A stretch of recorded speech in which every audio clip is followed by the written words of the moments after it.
নমস্কার বন্ধুরা, সুনিতার হেসেলে সবাইকে স্বাগত। আজ আপনাদের সঙ্গে শেয়ার করব ডিমের শাহী কোরমার রেসিপি। এটা বানানো কিন্তু ভীষণই সহজ আর ঘরোয়া কিছু উপকরণ দিয়েই এই ডিমের কোরমা আমি বানিয়ে দেখাবো। চলুন তাহলে রেসিপিটি শুরু করা যাক। এখানে দেখুন আমি ডিমের কোরমা বানানোর জন্য ডিম নিয়ে নিয়েছি। ডিমগুলোকে কিন্তু সেদ্ধ করে খোসা ছাড়িয়ে নিয়েছি। এবার ডিমগুলোকে আমি এইভাবে একটু চিড়ে নিয়েছি ছুরি দিয়ে। এবার এর মধ্যে দিয়ে দিয়েছি স্বাদ অনুযায়ী একটু লবণ আর দিয়ে দেবো একটু গোলমরিচ গুঁড়ো। লবণ আর গোলমরিচ গুঁড়োটা দিয়ে ডিমগুলোকে বেশ ভালো করে মাখিয়ে রেখে দেব। এর মধ্যে একটা মশলা তৈরি করে নেব। তার জন্য এখানে একটা মিক্সির জার নিয়ে নিয়েছি। এর মধ্যে দিয়ে দেব বেশ কিছুটা পরিমাণে আদা, আর দিয়ে দেব কয়েকটা রসুনের কোয়া, একটা মিডিয়াম সাইজের পেঁয়াজ, সেটাকে একটু ছোট করে নিয়েছিলাম, দিয়ে দেবো গোটা গরম মশলা, আর দিয়ে দিয়েছি এখানে বেশ কিছুটা পরিমাণে কাজু আর কিশমিশ। মশলাটা বাটার সময় জল ব্যবহার করব না, তার কারণে এখানে একটু টক দই ব্যবহার করব। স্বাদ অনুযায়ী দিয়ে দিয়েছি কয়েকটা কাঁচা লঙ্কা, আর দিয়ে দেবো 2 চামচের মতো টক দই। টক দইটা দিয়েই কিন্তু মশলাটাকে একদম মসৃণ করে বেটে নেব। মশলাটা বাটা হয়ে গেছে, দেখুন এখানে মশলাটা একদম মিহি করে বেটে নিয়েছি। এবার মশলাটাকে সাইডে রেখে দেব। রেখে দিয়ে কড়াইতে দিয়ে দিয়েছি পরিমাণ মতো একটু সর্ষের তেল। আমি রান্নাটা সর্ষের তেলে করছি, তবে আপনারা চাইলে কিন্তু রান্নাটা সাদা তেলেও করতে পারেন।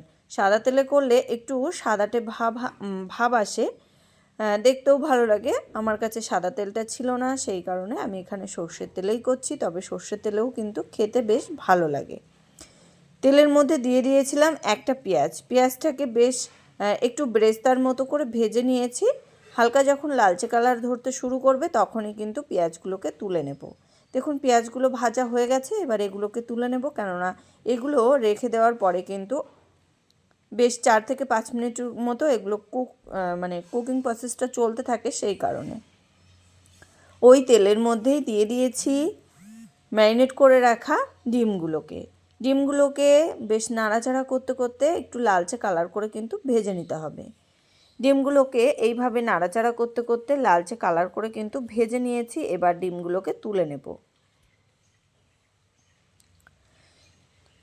ডিমগুলোকে তুলে নিয়ে ওই তেলেই কিন্তু রান্নাটা করব। তার জন্য আমি এখানে ফোড়ন হিসাবে কিছুই ব্যবহার করিনি, তবে এখানে আপনারা চাইলে কিন্তু ফোড়ন হিসাবে গোটা গরম মশলা কিংবা গোটা জিরে ফোড়ন দিতে পারেন।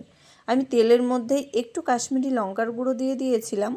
দিয়েই এর মধ্যে বেটে রাখা মশলাটা দিয়ে দিয়েছি, একটু মশলার বাটি ধোয়া জলও দিয়ে দিয়েছি। খুব ভালো করে কিন্তু মিশিয়ে নিতে হবে। খুব ভালো করে একটু মিশিয়ে নিয়েছি। এবার এর মধ্যে দিয়ে দেব স্বাদ অনুযায়ী একটু লবণ, আর দিয়ে দেব স্বাদ অনুযায়ী একটু চিনি। খুবই সামান্য একটু চিনি দিয়েছি, আর স্বাদ অনুযায়ী একটু লবণ দিয়ে দিয়েছি। খুব ভালো করে মিশিয়ে নিতে হবে। এই রান্নাতে কিন্তু হলুদের ব্যবহারটা পড়ে না, যেহেতু কাশ্মীরি লঙ্কার গুঁড়োটা দিয়েছি আর সর্ষের তেলে রান্নাটা করছি, সেই কারণে কিন্তু এই রান্নার কালারটা বেশ ভালো এসেছে। খুব ভালো করে একটু মিশিয়ে নিয়েছি। মিশিয়ে নেওয়ার পরে এখানে ঝোলের জন্য দিয়ে দিয়েছি গুঁড়ো দুধ। এখানে আমি 10 টাকার একটা প্যাকেট দুধকে একটু গরম জলে গুলে নিয়েছিলাম, সেটাই এখানে দিয়ে দিয়েছি। খুব ভালো করে কিন্তু মিশিয়ে নিয়েছি। মিশিয়ে নিয়ে এইভাবে কিন্তু আমরা ফুটতে দেব ডিমটাকে। খুব বেশিক্ষণ রান্না করতে লাগবে না, 4 থেকে 5 মিনিট মতো একটু রান্না করলেই কিন্তু তৈরি হয়ে যাবে ডিমের কোরমা। উপর থেকে একটু গরম মশলার গুঁড়ো ছড়িয়ে দিয়েছি, আর দিয়ে দিয়েছি একটু ঘি গরম মশলাটা দেওয়ার পরে কিন্তু আবারও বেশ ভালো করে একটু নাড়াচাড়া করে নিয়ে ওই মিনিট 2-3 মতন একটু ফুটিয়ে নিলেই তৈরি হয়ে যাবে আমাদের ডিমের কোরমা। এটা কিন্তু আপনারা রুটি, লুচি, পোলাও সঙ্গেও খেতে পারেন, তাছাড়া কিন্তু নর্মাল ভাতের সঙ্গেও বেশ ভালো লাগে খেতে।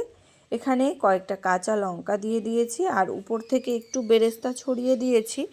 ছড়িয়ে দিয়ে আবারও কিন্তু ওই 1 মিনিট মতো একটু ফুটিয়ে নিয়েছি, একদম লো আঁচে রেখেই ফুটিয়ে নিয়েছি। তৈরি হয়ে গেল কিন্তু আমাদের ডিমের কোরমা। এখানে উপর থেকে একটু বেরেস্তা ছড়িয়ে দিয়েই আমি এটাকে নামিয়ে নেব। গরম গরম ভাতের সঙ্গে পরিবেশন করুন এই রকম শাহি কোরমা। খেতে কিন্তু অসাধারণ লাগে, আর ঘরে থাকা মাত্র কয়েকটি উপকরণ দিয়েই তৈরি করে নেওয়া যায় এই দুর্দান্ত স্বাদের শাহি কোরমা। কেমন লাগলো অবশ্যই কিন্তু কমেন্ট করে জানাবেন। ভালো লাগলে একটা লাইক করবেন, সাবস্ক্রাইব করে পাশে থাকার অনুরোধ রইল। আজ আসি, আবার দেখা হবে নতুন কোনো রেসিপি।